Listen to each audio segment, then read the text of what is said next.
Selamat pagi adik-adik. Puji Tuhan, hari ini kembali kita boleh hadir di dalam ibadah perdana sekolah minggu Jemaat GPIB Peniel. Apa kabarnya? Semoga adik-adik sehat-sehat selalu ya. Sudah siap kan ibadah sekolah minggu? Alkitabnya udah siap? Duduknya udah manis? Ya, oke. Kita mulai ya, siapkan hati dan pikiran untuk boleh kita beribadah pada pagi hari ini. Oke, sebelum kita masuk ke dalam ibadah, kita berdoa dulu ya, bersaat teduh.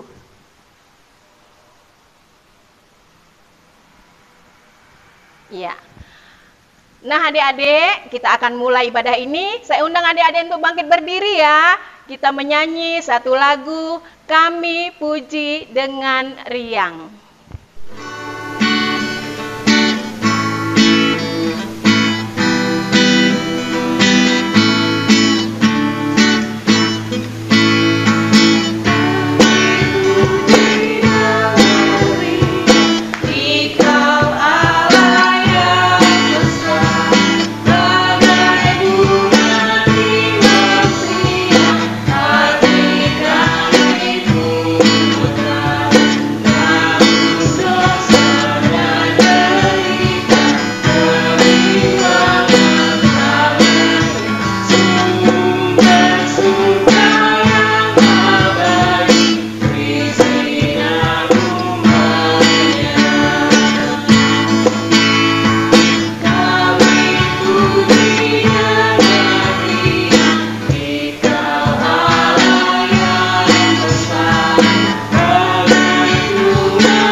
Adik-adik, mari kita bersatu di dalam doa. Ikutin kata-kata kakak ya. Mari kita berdoa. Tuhan Yesus yang baik, terima kasih karena pada hari ini kembali kami boleh beribadah di sekolah minggu lewat channel YouTube. Terima kasih Tuhan, Engkau sudah memberikan kami kesempatan untuk boleh beribadah di pagi hari ini. Berkati ibadah ini Tuhan, dari awal, pertengahan, hingga akhirnya boleh jadi dalam nama Tuhan Yesus Kristus. Haleluya, amin. Adik-adik, kita akan membaca firman Tuhan. Sudah siap Alkitabnya? Ayo Alkitabnya disiapkan, dibuka ya. Dari Mazmur 28 ayatnya yang ke-6 hingga ayatnya yang ke-8. Ya.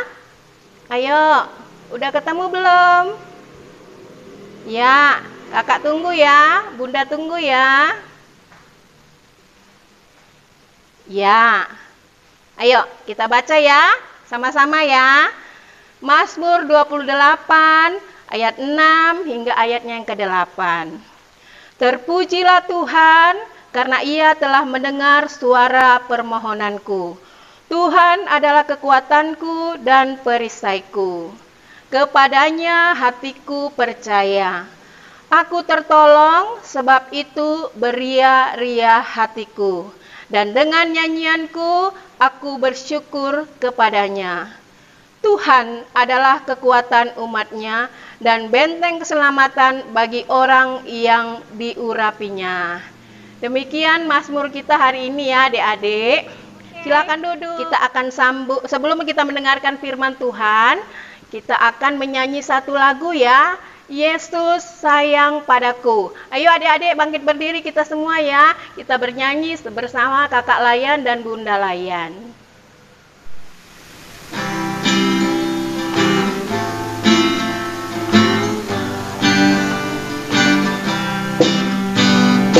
Yesus sayang padaku, Alkitab mengajarku.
Shalom adik-adik, sebelum mendengarkan firman Tuhan, terlebih dulu membaca Alkitab, kita berdoa dulu yuk. Mari kita berdoa.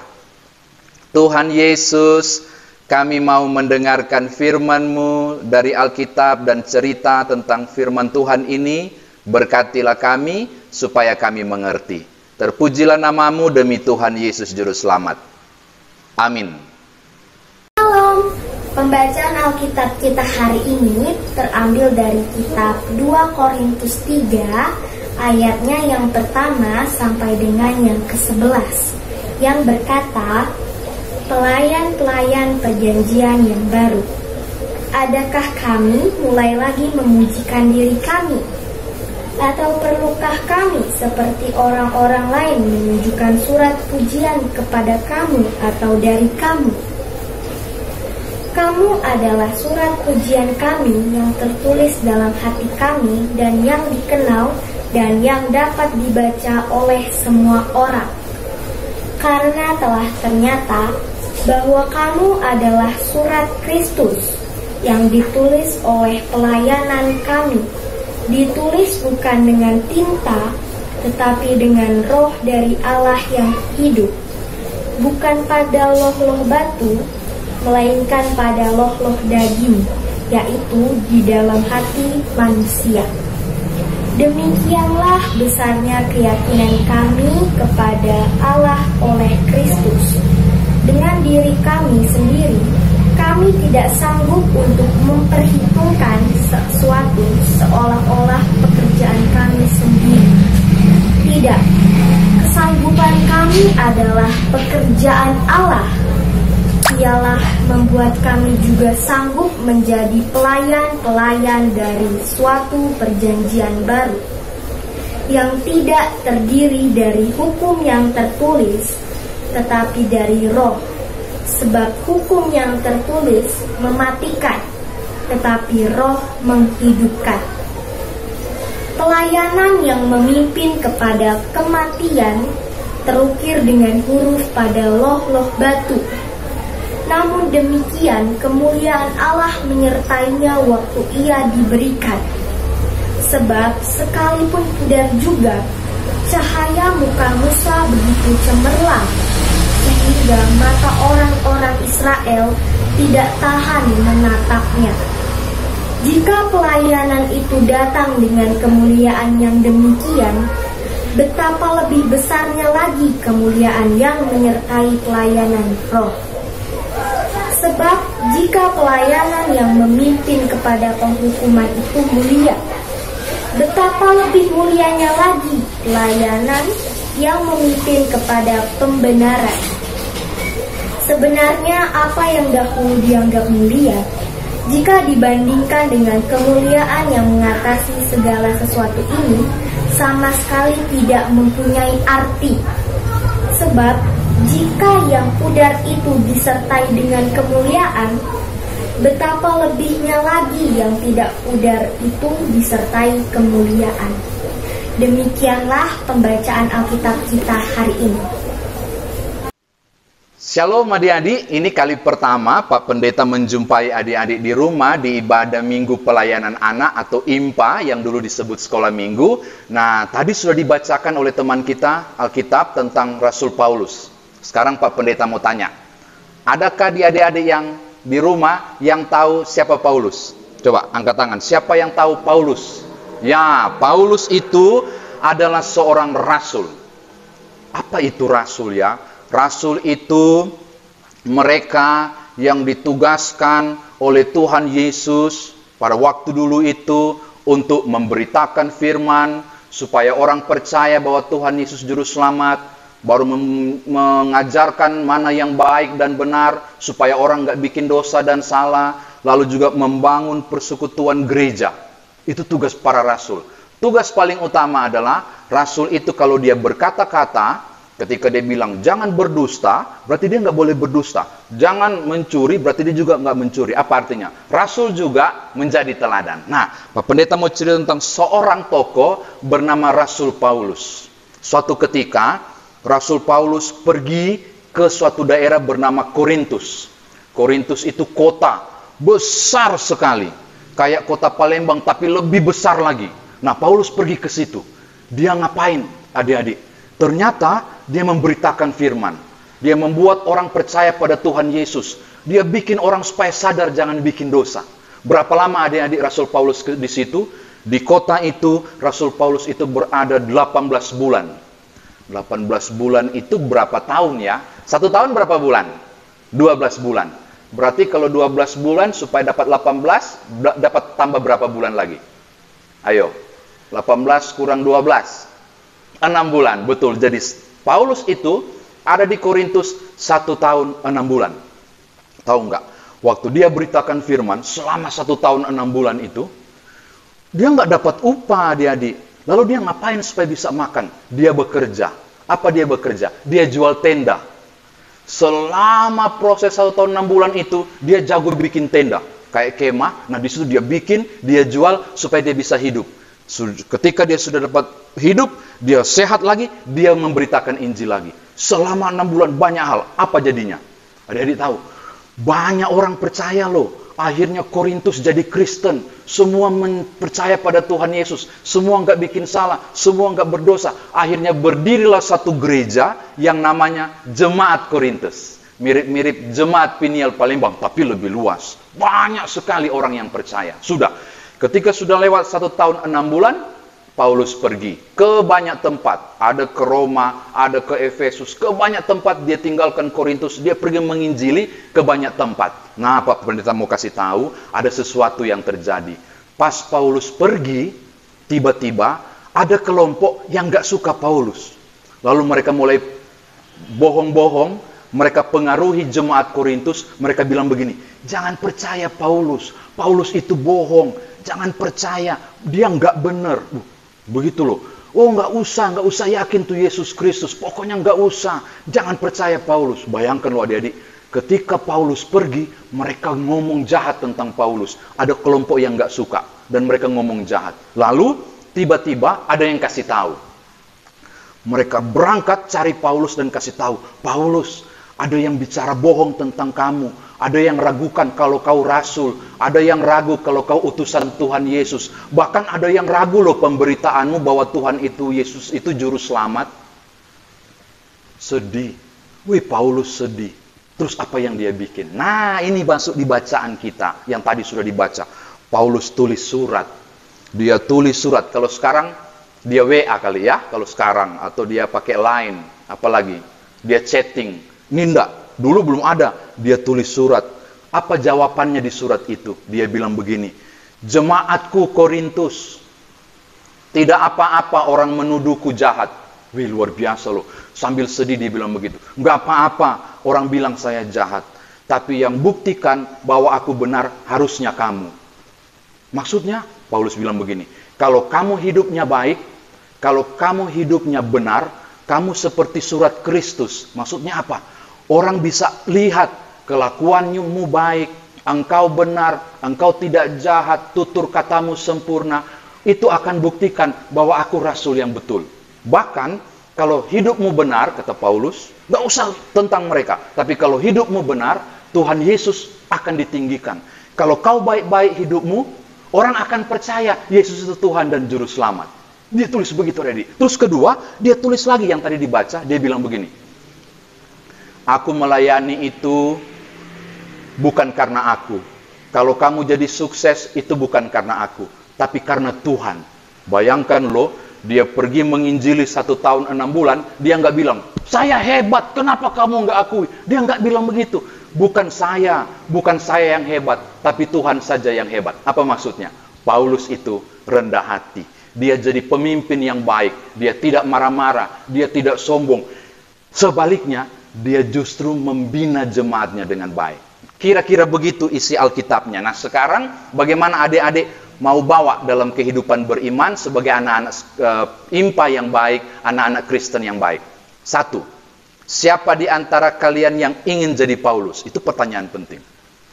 Paulus itu bagaimana sih? Dia pemimpin yang baik. Dia tidak cepat marah. Dia tidak cepat tersinggung.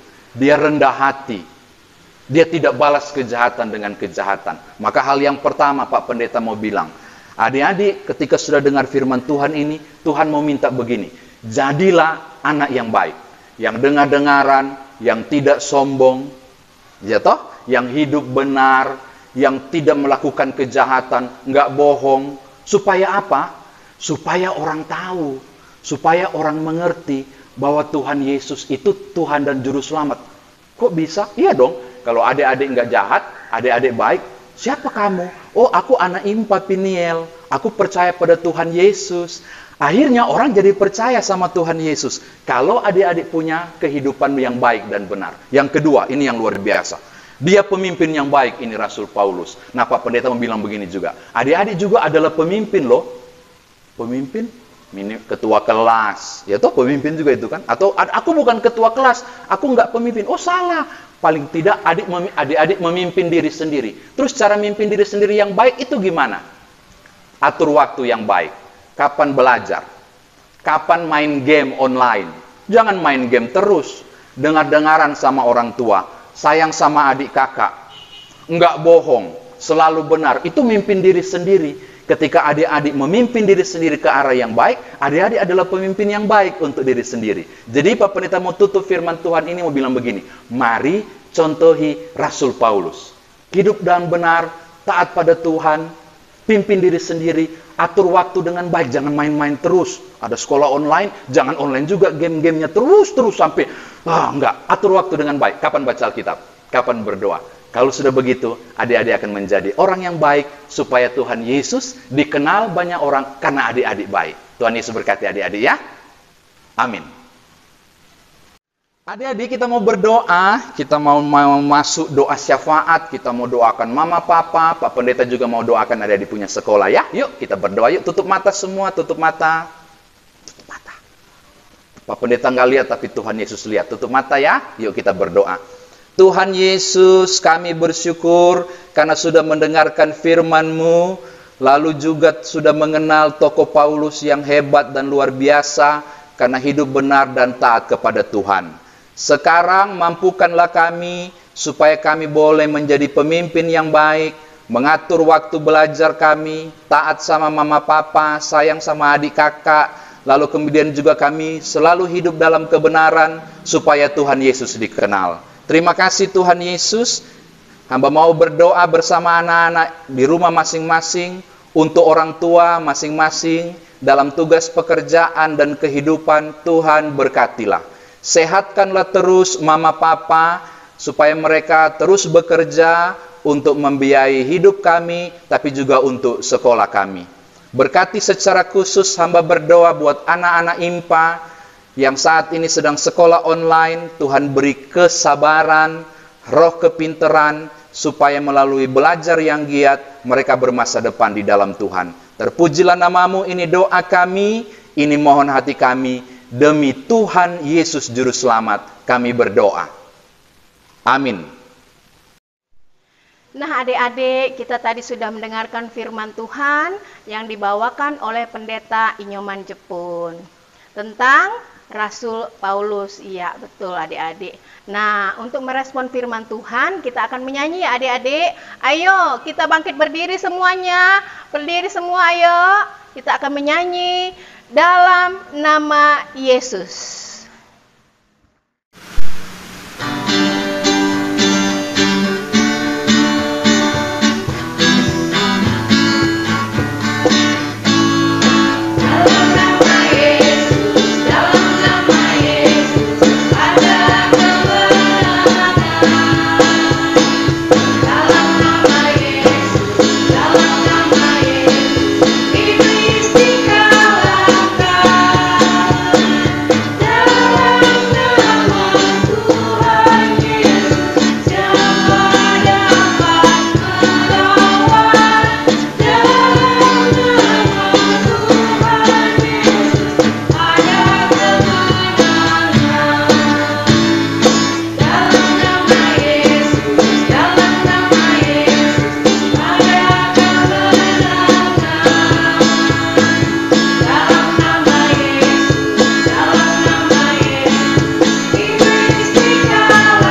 Nah, adik-adik kita mau selesaikan ibadah ini sudah berakhir, tapi sebelumnya kita mau berdoa, meminta berkat Tuhan. Pak Pendeta mau berdoa untuk berkat bagi adik-adik. Tutup mata semua ya, kita mau menerima berkat Tuhan. Allah Bapa dalam Yesus Kristus, di dalam persekutuan dengan Roh Kudus, menyertai, memberkati, melindungi anak-anak kekasih di rumah bersama orang tua, di seluruh kegiatan belajar dan bermain, mulai saat ini sampai selama-lamanya.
Kondisi yang pada saat ini kita sedang hadapi, yaitu adik-adik sudah tahu kan, sedang ada pandemi gugup gue. Kabarnya semuanya semoga sehat-sehat ya. Aduh, gugup gue. Ya, adik-adik kita mau pulang. Salah. Semuanya udah di rumah ya. Nah, adik-adik, tadi kita sudah mendengarkan firman Tuhan ya. Tentang Nabi Paulus ya, atau Samuel. Nah, kita akan menyambut firman Tuhan ini dengan menyanyi satu lagu. Lagunya. Cut. Langsung respon. Bapa terima